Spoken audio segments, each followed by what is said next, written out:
Hey, welcome back to the All Shift Podcast. I'm your host, Anthony Truxt, and today we have David Greene on the show. Now, David Greene, oddly enough, is a guy that lives probably within like 20 minutes of my house. I had no idea until we got on the actual episode, so I'm just giving you that because it's kind of a cool idea. But we have kindred hearts and ideas around a few things. One, around faith and how it ties into the businesses. Two, around work ethic and the mentality you need to be successful. But also three, around how you take steps towards your dream. Like not just your random dream, but like the dream of wealth, which he talks about in real estate. Your dream of wealth and joy and appreciation and self, I think in a great way of self. And so we unpack his journey of going through, missing out on a college opportunity to play basketball, then becoming a police officer, then from there becoming a real estate, not just an agent, but also a successful real estate broker in some aspects. And now the guy spans out and teaches people how to make wealth in the entrepreneurial world of real estate. But that's not what we talk about. We talk about all the inner workings of what it takes to become the kind of person that can do that in any venture. If you want to be a farmer, how to be great in that aspect, make shoes, right? There's a lot of nuances.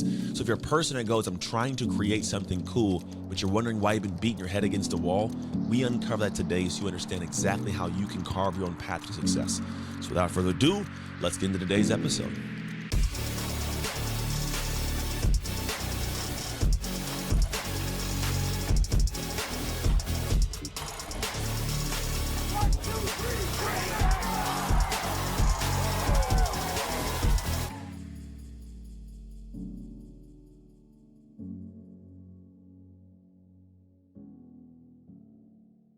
Hey, welcome to the show. Today we have Mr. David Greene joining us. David, how you doing, man?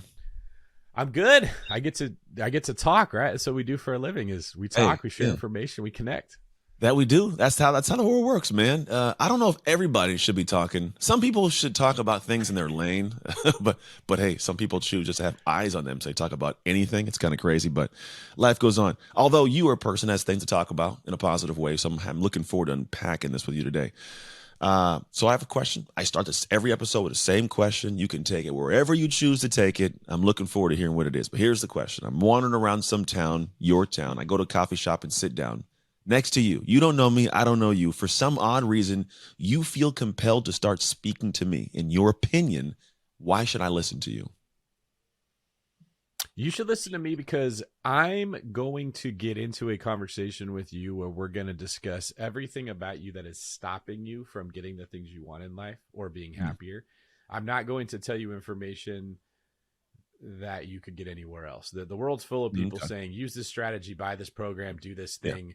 Yeah. If you buy this infomercial, your life will get better. I focus on, no, you already know what to be doing. Let's talk about why you are not doing it. Because in my opinion, that's what a real friend does. That's what real love is. It's going to dive in there and it's going to help people deal with the messiness of their life as opposed to just trying to be a part of the wins. I like that, man. It's really well said. That's good because I think that there's a lot of people who they will get friends in their life that will tell them what they want to hear, not what they need to hear. So it slows the progress of success. And then what ends up happening is you go, well, why wasn't I better? Well, you had people around you that were yes men or yes women, and then it slowed the process. So I like that you'll tell them the truth. So where does this come from, man? Like if that's a way you operate, is it safe to say that you learned that, or did you like always have this kind of mentality growing up? No, I think that at a young age, I don't know what it was that caused it. Like I grew up and I did have a relationship with God. I think that helps a lot depending on how you perceive God, right? Like my perception of it had a lot to do with the fact that we're forgiven for everything we've ever done if we choose that. So there is no need to hide your warts, hide your worst things. If God sees them and he's forgiven you, you can operate in this level of being where you can be honest about like your problems, right? You can take your shirt off at the pool and you don't look good and you're still going to be loved. And though it's always a challenge, a temptation to actually live that way, I when I would think in my own head, I didn't have to play games with myself. I didn't have to lie to myself. I knew I'm a sinner. I make mistakes. I've got these flaws and it's okay. So when I would meet other people, I didn't have the standard I was imposing on them that they had to be perfect. And what I noticed is it was rarely ever information that I needed. That's what we all think we need. If I could just get a new piece of information, my life will change. But I already knew what I needed to do. What I struggled with were the lack of confidence, the shame, the laziness, like whatever. There's always a resistance to getting out there and doing what I knew I needed to do or I should do that would make my life better. And I was always craving people, the right coach that would come along, a father figure, a friend, whatever it was, that would help me overcome that resistance, right? So my best friends became the people that would stay after practice with me and help me get better. Or the coaches that saw something in me that other people didn't see and would push me harder than other people. I became drawn to those human beings that were in my life. And so now I just kind of want to play that role for other people, because I think that's much more rare than finding the cheerleader that when you're winning can come along and be like, yeah, go you. Dude, you're talking literally down the side of my brain that I wish my wife would lock into at the same level as me. You know, I look back, and maybe you can attest to this. At any point in time that I was around a man that I hated, is because he was trying to make me better. And every man that's made me better, for some reason, like, now, not from a hate of like I hate your guts, but it's more like why are you making me do all this? Why are you holding me this line? Like, I got to do this. I got to be here. And it was this anger that I would always have in the moment, but I would stick it in. I'd keep pushing. And then in hindsight, I go, man, I'm appreciative of that person's physical, mental energy to pour into me, to hold me to a standard, because it made me better. Like, who was that for you at times? Oh, man. I would say high school basketball coaches had a huge impact on pushing me. One of them in particular, you know, the first varsity coach I had, he had asked me to play varsity when I was a sophomore, but we had this stud of a sophomore and they already had a good team. And I knew if I go behind Jeremy, that was his name, I'm never getting any playing time. I didn't end up doing that. And I think that was the right move. But that coach believed in me. I had a rough relationship with my dad where it just didn't seem like he liked me all that much. There was always like another more athletic kid out there that I felt like he was more interested in. Who knows if that was the case, but it's how I felt. So that coach that saw something in me gave me confidence to go play harder. And then my senior year, we got a new coach, and he had just graduated from UOP, a college, Division I college in Stockton, who at the time was making it to the NCAAs every single year, beating some of like the teams ranked way above him. And his dad was the head coach at that college. So he came into my high school senior year and brought a Division I college program into what we were doing. It was a shock to go from what I thought was hard work to what it was expected of us, that standard getting raised, right? And I was continually, how do I want to put this? Like, when you get put in a position where standards are higher than what you are capable of achieving, at least comfortably, it forces you to break yourself down and build yourself back up to be stronger. 100%. Just like a workout does the same thing. If you put more weight on that bar than what you can actually lift, your muscles have no choice but to grow back stronger. And that was the perfect time, because I had just gotten confidence from this other coach, and now I have the new coach who's increasing the standard. So it didn't break me, but it also didn't make me comfortable. And it set me on this path of understanding I always got to be raising that bar bit by bit. And I've not, like every human being, I've failed many times in my life. I've not kept that standard forever, but it has been like a North Star to guide me that this is the way of improvement. And this is the way that you get happier in life, better in relationships, wealthier, more fit, whatever it is that your goals are. I like that, man. That is the truth. It's always the thing of going outside. When we were in college with this guy, I don't know who he was, he came in and he said, you got to play 1 inch out of control. And it was that thing where it's like that level you talk about getting to, and you realize like, I can't do no more. But then someone goes, no, there's more. There's another inch, and you pull that inch, and you stretch, and you stretch, and you keep stretching. Where was high school? Because I grew up at Antioch High. I went to Antioch High School, which is real close to Stockton. I'm sitting in Brentwood right now. That's so funny. No, you're like, not. For those who don't, I'm sitting in Concord right now. Are you really? We could have this in person, man. Yeah, did not realize that. Maybe we'll have to do another one. We'll have to do another one. I grew up in Manteca, so it's kind of right in between Stockton and Modesto. Yeah, the water park, man. I used to have the Manteca water slides out there. It was the place to go. That's cool. Yeah. So you know about UOP. Not everyone does. When I was playing, they had just had Michael Olowokandi as the number 1 pick in the entire NBA draft, and he had been playing with the guy that came to be my coach. So they were good. I mean, they were beating teams like, you know, number 1 ranked teams in the tournament. And that coach was very difficult. And, you know, I didn't have the athletic career that I wanted. God had different plans for me. I literally was getting ready to walk on in college and broke my ankle on the foot of the guy that I was training with. And he was really good. He was the best player at his college. And I was playing with this dude. This is funny. I know you didn't ask me this. I'm just remembering the story. Hey, let's let it ride, man. I like it. At 24-Hour Fitness in Manteca, right? And he was probably like 6'6", really athletic, big guy, super good. And this was like at my peak, and we were playing 1-on-1, and I would rarely beat him. Like, we would go after. Guys would be coming to the gym just to watch us playing, right? And it wasn't like and one mixtape type stuff. Like, we were playing by the rules and just super competitive. And I'd say out of 10 games, I'd probably win 3 of them.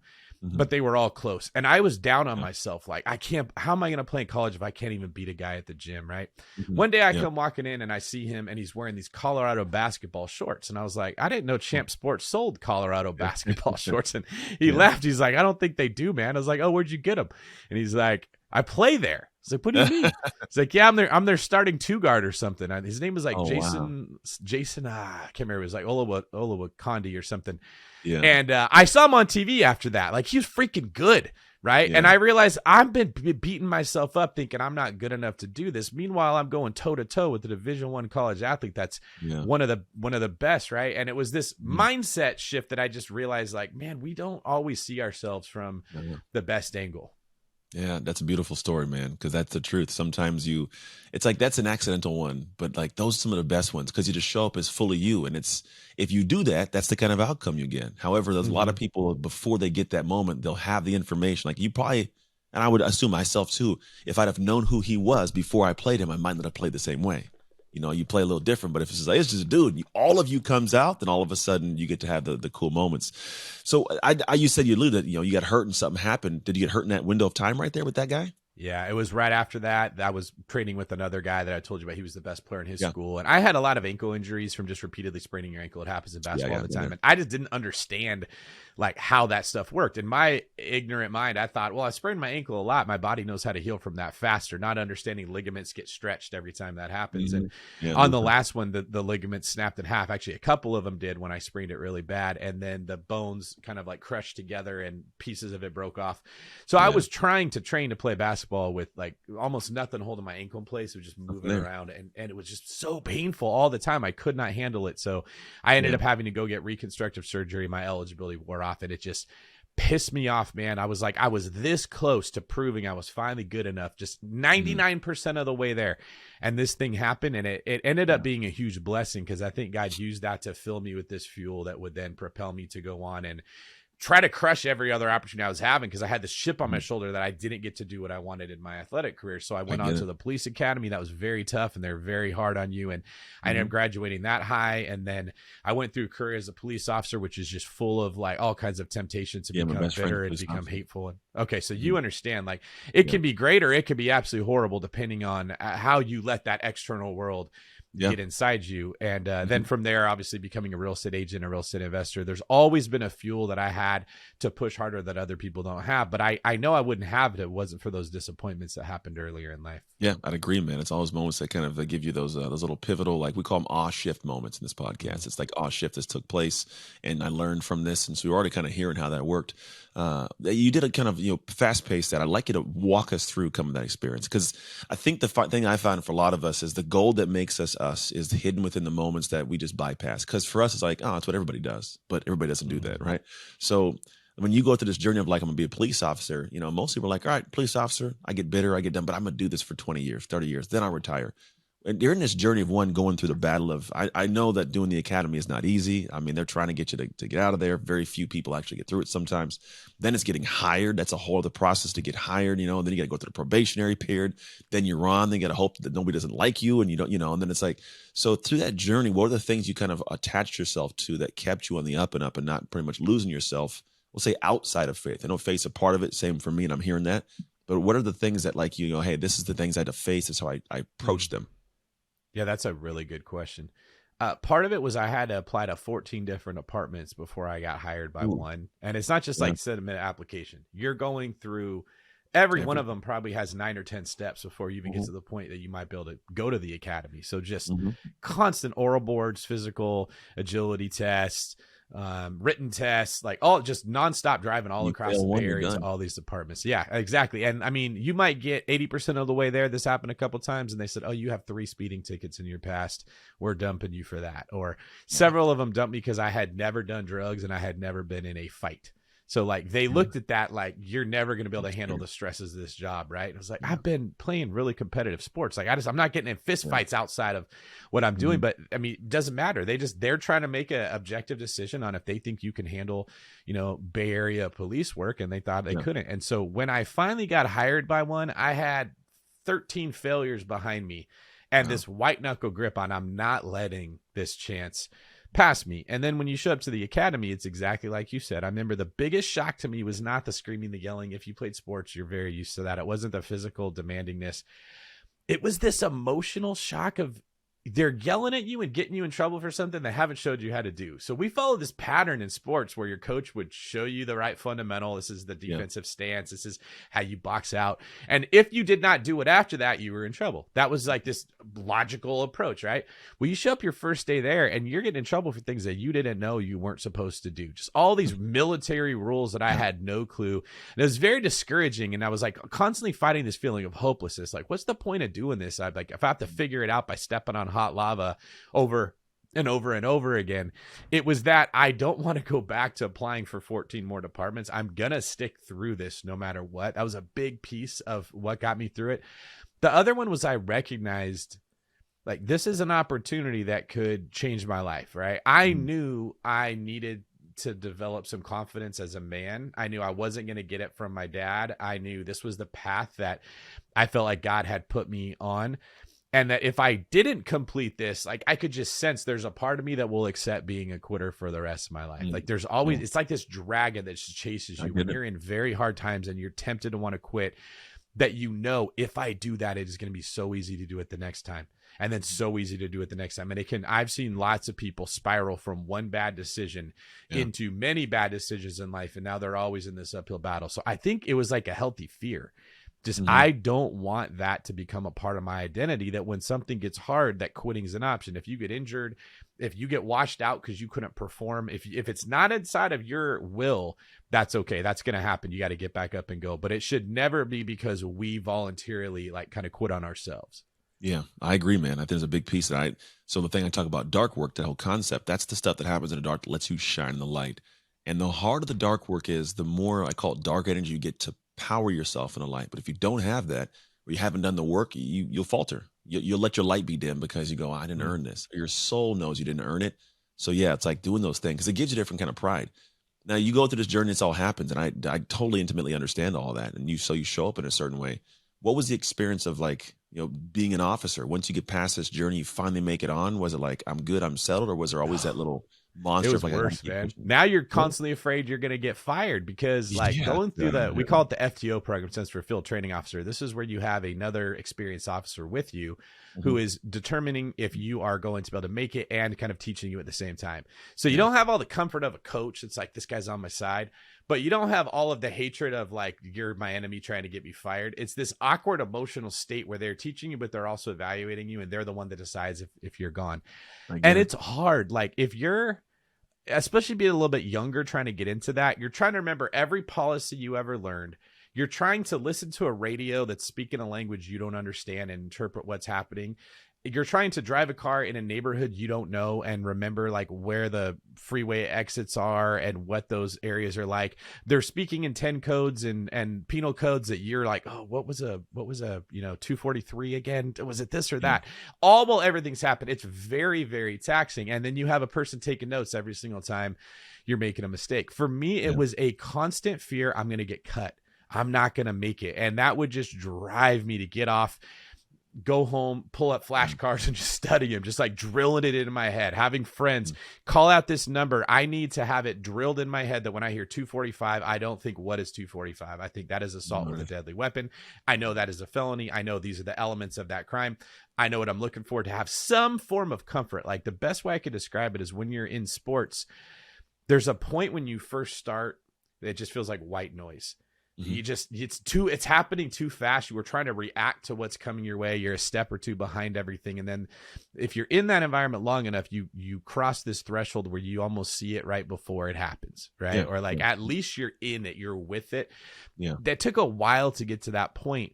The people that didn't make it, and there was a lot, I think in the group that they brought in with me, actually, this was not, when I was a sheriff's deputy, it wasn't as hard because we started in a jail. But when I left there and I became on patrol, there was 14 of us that started and only 3 of us actually were approved. They had to take another 4 or 5 people and just keep extending them like 3 times longer than they normally would just to get someone that could pass.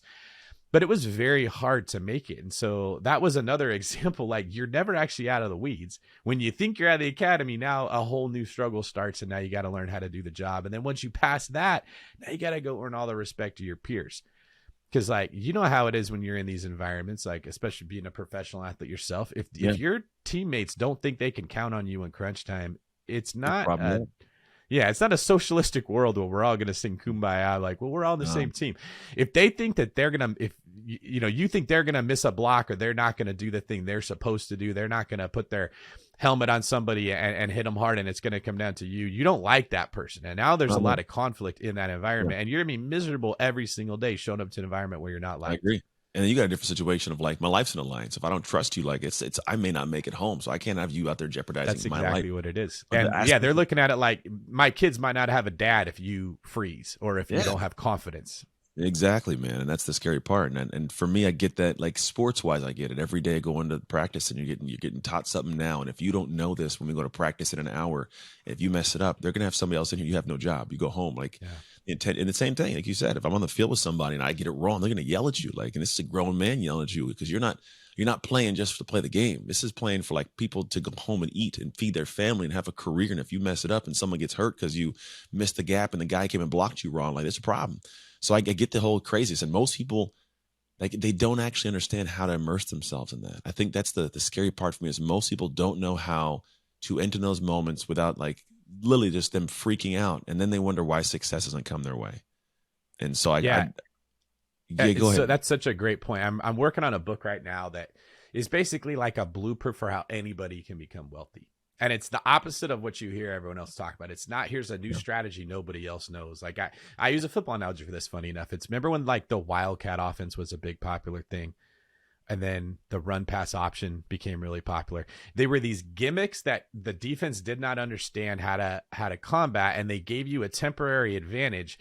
Real estate investing is full of that type of stuff. Like, hey, don't take the hard road of actually developing a good offense. Look for the little loophole that you can take advantage of.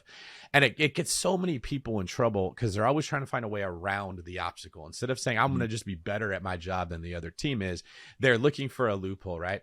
So in the book, it just basically comes down to defense. How do you save your money? How do you budget? How do you develop the discipline to track where your dollars are going? And then offense, how do you make more money? What are the actual skills you build that will help you earn more money? And then investing, how do you invest the difference? It's very simple, but this is what everybody is trying to avoid. Oh, shoot, Anthony, I went one step too far. I forgot. Do you remember what you had just said right before I went on that? The whole tangent of it all? What started me? We were talking about the fact that some people, they go in these situations and they wonder why they don't have success of it all. That's it. Yeah. Yeah. So in the book, I give an example of everybody wants to be able to be a millionaire. They want to be able to bench press 500 pounds. Okay. But if you put 500 pounds on a bar to a person that has not been working out, all it does is crush their rib cage. You actually can't handle the weight of success. You cannot handle $1 million. You cannot handle all the things you want if you haven't built up a foundation to carry the weight of that prosperity. And you had mentioned that's why people don't have success. Success is a thing you have to prepare yourself to handle. It is not a thing that we do well when it's dumped on us. When you look at every single person that just wins the lottery that wasn't prepared to handle that much money, right? Or the stereotypical super talented athlete that comes from an area where they don't know how to manage money and boom, they've got $5 million in their account as a signing bonus. It's never a good story. It's always crushed rib cages, right? All the time. So you actually can put yourself in a position to have a better life, to be wealthier, but the process is sticking with these difficult scenarios, these difficult environments like what we were talking about, and letting that kind of fire refine you so that you can handle the weight that prosperity is going to bring. That makes sense. And I do agree that without those things, you can't handle it. Like there's the idea of we call it attaining and then sustaining. If you can't attain, you can't sustain. And if you do get it randomly, you'll lose it. So it's a whole sustainment process, but it comes from the person able to build those things up. It's a big piece of it. So I like the way you frame it for the wealth thing, because that's I think is the internal, like this whole identity thing is what I do. It's my podcast all about, and I'm really big on there's a person that has the things you want. Until you become that person, you don't get to have those things. And that's it. It's a journey to them. It's not the easiest thing, and no one likes to hear it all. But that's the truth of it all, because there's people that are successful in multiple areas. You can, like for you, I do want to transition from the police world to, like, you decide, hey, this is what most people do until they retire and they settle off into the sunset and do their thing. But you're like, nah, I'm going to do something else. That's not usually what people do, right? But there's something that goes into that whole process of like, I want to expand beyond that. And I think most people are are not capable of doing that. I don't think that they have the identities to expand past. They want more, but they go, I'm not the person that does that. And they won't build into more. And it sounds like you were already a type of person. You expressed your identity in the realm that allows you to be successful as a police officer. You said, I want to see where else I can express myself. So what was the process as you go through this? All these things you've just talked about, you got a career doing it, that made you go, I'm gonna do something else. Well, what was the catalyst to that moment? There's always the answer you can give that makes it sound like I was so smart. Like, and there is an element of that. I could see the writing on the wall that the relationship between the public and police officers was not getting better, especially where we live in the Bay Area. I could see the negativity of the officers around me. It was just exponentially getting horrible, and that was starting to seep in. Like, I'd catch myself saying things and feeling things that were terrible, that were not in line with what I actually believe, and it was just becoming very difficult to combat that all the time. But I probably would have just stuck with it because I was so invested into that career. I wanted to be super cop. And when you find your identity in something like that, especially for us men, it's often our vocation, it's very hard to let it go. Like, that's why you see guys like Tom Brady that just he's not ready to hang up those cleats. I'll lose my family to keep going this football. That's to get one more year out of it. So there was something that was happening inside me that I attribute to God. I can't know for sure, but it was this feeling like the desire to do this job was slipping away from me. The best way I describe it is like I had a handful of sand and I was closing my grip as tight as I could get because I didn't want to lose it. But the tighter I closed, the more the sand was coming out of my hands. Makes sense. Yeah.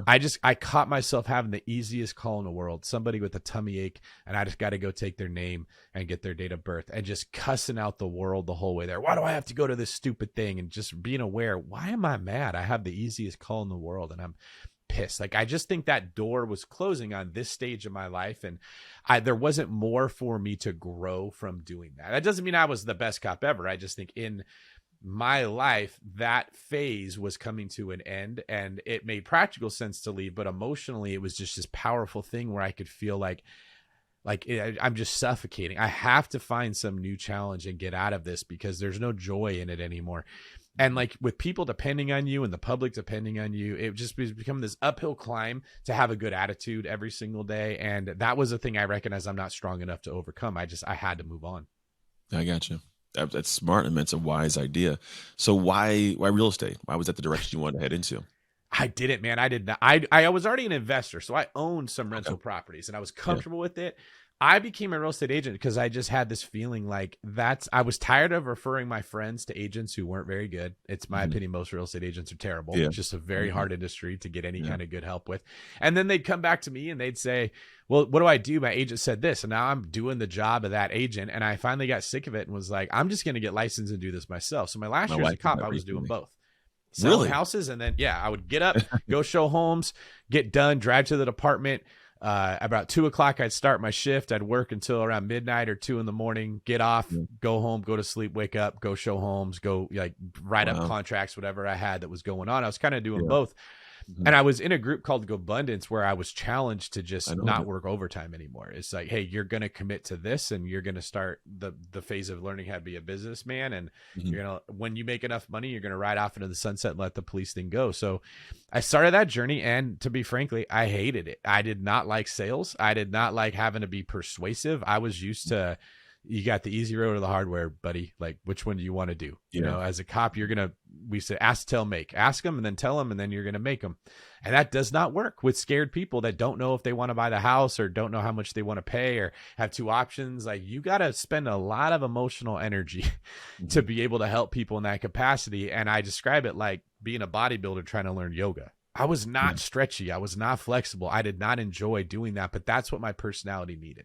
I needed to bring out those hardened emotions and start working them out and connecting with people and listening to people and sharing a lot of stuff about myself to build trust. And once I realized hey, there's a clear indication between how much I improve personally and how much money I can make, then that became, okay, I know the name of the game and I know what I need to do in this new industry. Yeah, that makes sense. That's cool, man. Then you go into it, and then, I mean, it's a big thing for you to be able to say, I'm going to, not just try this as a side gig, but you actually defend, to jump into it full speed. Because there's a lot of people that I think try side things and they never really give their all to the side thing, and the side thing stays a side thing. But at some point, the side thing became the main thing. And I have my own mentality on when you actually jump out of the main thing for the side thing to make the side thing the main thing. if that makes sense. And I believe you should do it when the side thing just needs more time to become the main thing financially. What did you have set up? What allowed you to finally go, you know what, I'm going to be okay. Like missing out on the we'll call it the trappings of what the rat race gives you, the pension, you know, the retirement, all that security. What was the thing that, you know, okay, I am secure in me enough to venture to this? Because that's what I think most people struggle with. To what you described when you said when you need to put more time towards it to make it explode.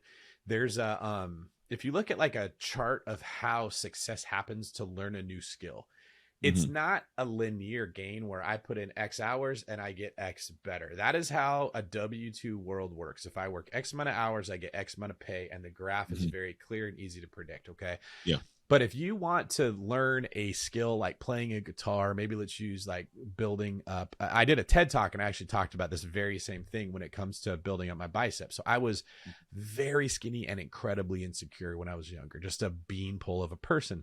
And when I finally got in the weight room, the first thing I was looking to do is work out my arms, because I would get like extra long sleeves on my t-shirts and wear 2 or 3 shirts to try to cover up how skinny I was. And I was very frustrated because I couldn't get a bicep workout. My wrists would get tired before my biceps would. I couldn't do curls because my wrists were tired. It was frustrating. And I had to just stick with it for months before my wrists got strong enough that they could. And then my forearms would wear out. So I'd go to work out my biceps. I'd never get a freaking bicep workout in. I'd get a wrist workout and then a forearm workout. It was not until like 6 months of this that I finally got my first like, oh my God, my biceps are finally sore. Now I can start growing them. And it taught me something about progress. Like, and I talk about this in a lot of different ways. Imagine being like a major league baseball player and you go from minor league pitching to major league pitching. It's not just like a couple at bats and you figure it out. First, you got to adjust to the timing. Then you got to adjust to each individual pitcher. Then you got to learn like how the umpires are calling balls and strikes. Then that little tiny muscle firings of your body have to adjust to this new speed and the new movement of a ball. You're just striking out for different reasons all the time. And then at a certain point, if you stick with it, all of those little things improve. Your wrists improve, your forearms improve, and boom, all of a sudden now you're having success. You can actually measure the growth of a bicep, but it was not linear, right? They call that the inflection point. If you look at a graph, you're just spending time and you're not getting better and it's just staying low. And then a certain little point hits and it exponentially increases, right? You're going to put your time in to get to that inflection point in anything you are learning. It does not matter what your endeavor is. You don't just start it and start doing good at it. You got to work out an unknown number of details that you cannot understand, that you don't know are getting better. You just have to have faith that if you keep working, they will be. What I tell people is during that period of time, you're not going to make money. You're not going to have success. You keep working your steady thing. You keep getting that paycheck and you let the frustration of that job you don't like fuel you to get yourself in the weight room and do those workouts. And when you hit the inflection point, when you actually see, ooh, my biceps are getting big, I'm feeling the burn there. Now it's the time to make that jump and put more time into the gym. And even do more. Cause that's the thing is sometimes people go, I'm gonna leave this and be easier. Like, no, you're gonna do more work. You're gonna leave and do more. Cause I'm sure the amount of time, we'll call it time, there's more energy in the time once you jump ship than when you're just showing up and I'm here for 8 hours. Like it's not the same kind of 8 hours that this thing needs over here. But at a certain point in time, it does get to the point where if you're doing it proper and you start running a business, not having a job that you own, you do start having systems and process so you can give the energy you love, which makes it effortless effort. But the energy that's going out creates more of an income. I think some point an inverse relationship sometimes. If you've done it properly, you can give less energy with the right systems in place and make more income over time, because then I'm utilizing other pieces of the pie, team to do stuff, systems to do stuff, technology to do stuff. And now things can grow in that aspect. So as you look through all these things we're talking about, which I love this is how my brain thinks too. So we're kindred in that aspect. It's kind of cool. I'm surprised I had no idea you existed in my neck of the woods. I love it. Literally no idea. I'm like, the hell, you were down the street. My wife has businesses still in Antioch. So we're always in that area over there. But as you think about all this stuff and you talk about, I'm going to help people pretty much make money. How do you look at what you do now and you go, hey, look, if you follow me, here's what I've been through. We've been talking this whole time.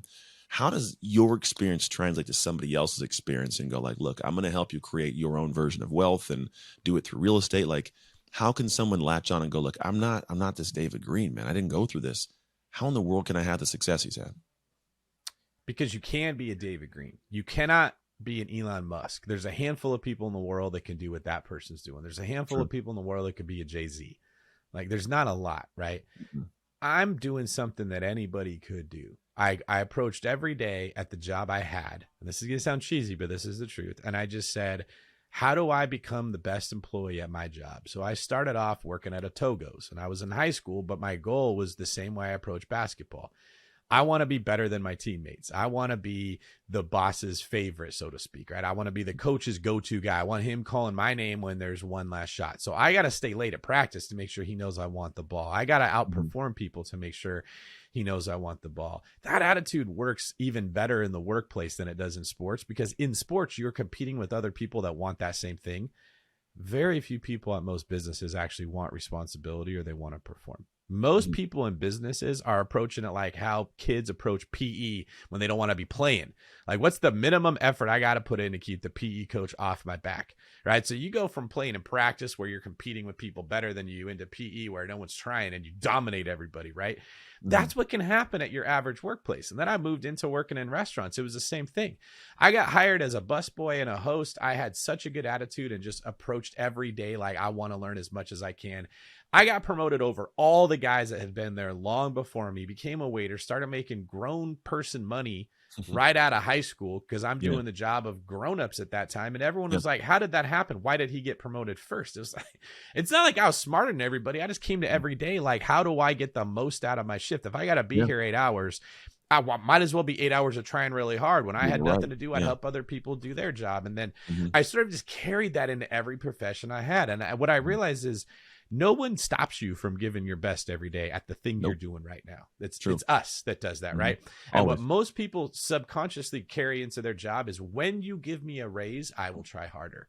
When the coach gives me more playing time, then I'll practice more. But when you get in the position that you're in now and that I'm in now, where we own businesses, none of the coaches are looking for the person who's slacking off and saying, let me give them more responsibility and authority and have faith that they're going to take it and do something good with it. We're looking for the person who's working really hard that we can trust with that responsibility and authority. So that one little thing anyone can do. You just start deciding, I'm going to do good at what I already have, and I'm going to look for opportunities to do more rather than waiting to get more before you give your best. I agree, man. There's this, I mean, I had stories, we all have stories here, but there's a moment in time when I wanted to do great in football because of my pathway to my success. And it was this mentality that like I had to give great effort before I knew I would be great. That's it. Like, because if you go into it, my son right now is up in college, he's running track, and there's this kind of thought I'm trying to get into his head of the effort he has to give, and it's kind of this thing of like you have to give all of that, your entire everything, before you know you'll be great. Because what happens is if you don't give that, you're not going to. You may question if you'll be great, and that's okay. But there's cut and dry. Great effort is the only way to get great. You don't give mediocre or minimal effort. And so a lot of people I want to make sure if I give this effort, it's going to turn into something. It won't if you don't. I can't guarantee it will, but I can guarantee it won't if you don't. And so I like that kind of mentality. That's how I live my life too, man. I don't know 100% of what I'm doing. At some point I decide I'm going to be a speaker. I'm going to hop on stages, cover the world, and get paid well to do it. And I go travel places, and I get paid a good chunk of money to go and hop on a stage and talk for an hour. The amount they go like, why are they paying another human to speak? It's crazy, but I do know it impacts people amazingly. But that came because I was like, I'm just going to give great effort. I'm going to have bomb stage. I'm going to do all of it. It's the only way to get great. I don't know if I will for sure, but I know I won't if I don't. And yes, I like that. It's almost like you got to pitch it out there, man. You got to kick the ball out and run onto it. But most people won't kick the ball out there. Most people will. You will get great at something. True. You may not be the thing you want to be great. Like, I never became a professional bodybuilder from going to the gym all that time. Okay. But I became way better at like developing that mental muscle of pushing myself. Like, you know what it's like when you're pushing yourself in the weight room and you want to stop and you're like, no, I got to get two more. And you got a spotter there and you get those two. Like you said earlier, it does something inside where you now believe you deserve to have success. When before that, there's this little thing that you kind of know you don't deserve it. It would just come on its own. So I don't know that we will all become great in the way we want to become great, but we will become great at something. And like my example from what I saw in my life was I did not become the great basketball player that I wanted to become, but that fuel ended up making me a great waiter and a great police officer and a great real estate agent, now a great business owner and a great educator. And greatness will manifest itself if, like you said, you put in great effort. 100%. It's an identity thing. It's what you're talking to, which is the work I do. All the stuff we're talking about is the dark work you do that allows it to shine in the light. And that light is not just some achievement. It's a sense of who am I and where will I compete with conviction? because there is a sense of who we are when I show up to something that I don't care what you done and it doesn't matter. Like there's a part of my integrity that I align with myself to where I will absolutely not take less than I believe I deserve or below my integrity level. This is Anthony. This is what Anthony does. So because of that, the tangibles you pull from the weightlifting stuff or the sports stuff, you pull that and it just shows up somewhere else. And lo and behold, you have success because it's not a skill set. It's not a tactic. It's not a strategy. It's who are you with the skill set, the tactic, and the strategy. If you've built that sense of self, you'll go and do anything you want. The world opens up and it becomes your oyster. And I think that's the thing that in my work of what I do, I'm trying to get people to grasp. Now you have to simultaneously get it by applying a strategy or something to get that skill set. You can't shift your identity, become somebody new without doing something to have proof of why you're great. Mm-hmm. So you might as well do something amazing. Like I'm sure the work you do, you teach people stuff and they get to that point of going, but David, I'm not the person to do that. No, you'll become it through doing it. You just got to go do it, And so that's where people falter, I think, unfortunately. Yeah, that's exactly right. And it shouldn't be a shock to us that it works this way. In the book I'm writing, there's a chapter on the pursuit of excellence. That's one of the 4 things I cover for how you make more money. Is you stop asking the question of what's the hack to make a bunch of money? What's the easy road? And you just understand the pursuit of excellence. Now, everyone's afraid to take that pursuit because we're all afraid. What if I work really hard and nothing happens? Exactly. Like I got ripped off, right? Mm-hmm.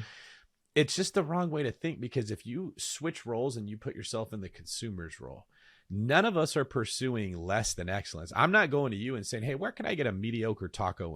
Exactly. Right. Or why do you want a Rolex? It's because the Rolex is a standard for excellence, mm-hmm. right? It's not objectively better than a Casio.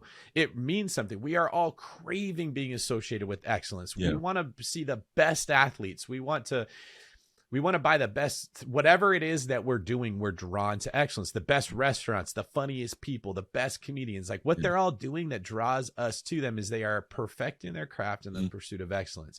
And once you become excellent, the example I give in the book is if you're a Bugatti dealer, you don't got to work really hard to make a sale. Okay. The people buying Bugattis, they're not pinching every single penny. You don't need to convince them why but they want it just because there's not a lot of them. Exactly. Okay. Mm-hmm. But if you're selling cheap $6,000 used Honda Civics or something, it's a miserable process trying to convince anybody to buy one of those things. Mm-hmm. Okay. They're going to look at every single penny that they can pinch, and you're going to have to overcome every objection. It is a hard life because you're not associated with excellence. When you become associated with excellence, everything gets easier.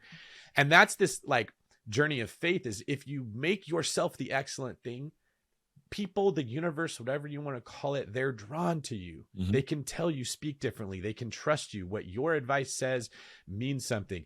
You have a track record. Like all of the things that make life easier come to you. You attract a better romantic partner, right? Like everything just becomes easier. When you try to avoid the pursuit of excellence, you catch yourself having to find $6,000 Civics, and it is an uphill battle every day. Yeah, I agree, man. 100% it. And there's something that within that I think people can extract that simple lesson. You get to the point of understanding the secret of success that's not spoken sometimes.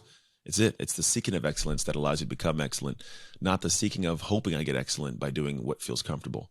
It's the story of like Cain and Abel. It's Cain. He didn't want to give it all, but wanted all of it. He wanted God to give him everything that Abel was getting, but Abel was giving it all. And so Abel was like obviously getting the love, and Cain was like, but I want to get it. But God's like, but you didn't give all. You gave what you wanted to give, so you don't get all that. And there's an anger, and so as opposed to stepping up and becoming better, Cain goes, I'm just going to kill Abel. I'm just going to get rid of the guy that's making me look bad, which is still not the solution to it all, because that's what people do. They demonize those who are doing great, that are getting the great stuff, and there's some reason why, but it's never pointed to them. But if you can go and look, I'm going to give all my heart. I'm going to give everything to where I don't know if I have anything else to give. That's when you get the grace, the success, the excellence, and it starts to come and climb at higher levels. So, man, it's beautiful. Man, you gave me chills giving that example, because it made me think about when you're suffering from jealousy, when you can't stop looking at other people and pointing out how it's unfair that they have some advantage that you don't have, or if I was them, I would do whatever, and you're trapped in that dark place. The answer isn't stop being jealous. The answer is start trying harder at what you're doing.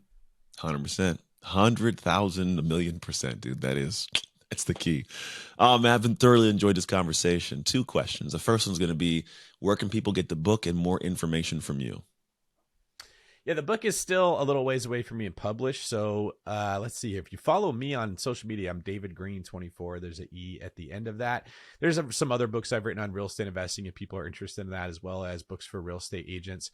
And then I am currently running a mastermind where they'll get access to the book if they join that. So you can find that out at davidgreen24.com/mastermind. And if you're listening to this a couple months after it's aired, if you go to spartanleague.com, you can find out more about that. That's a group where it's basically branded as the ethos of Spartan warriors being applied to modern day principles of building wealth. So we focus about building a community, having the back of the person that's next to you, tracking your income, protecting the money that you've already built, and not working very hard and then throwing it away on things that don't matter. I like that, man. That's very powerful and very necessary, because some people, they have the up and down roller coaster of success, and it's because of those issues not being addressed.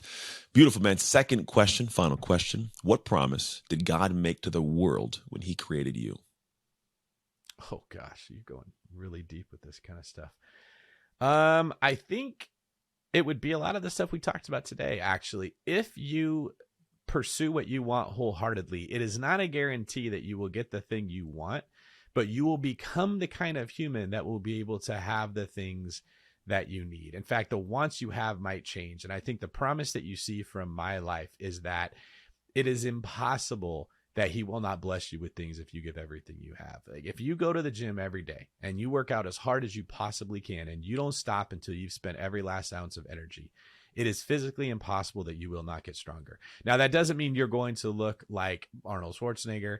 That does not mean you are going to have a Michael Phelps body. Okay, you're going to be excellent whatever you are, but it's impossible that you will not get better at what you're doing. And just take that approach to every single thing you're doing, and you will see those same blessings manifest in your life.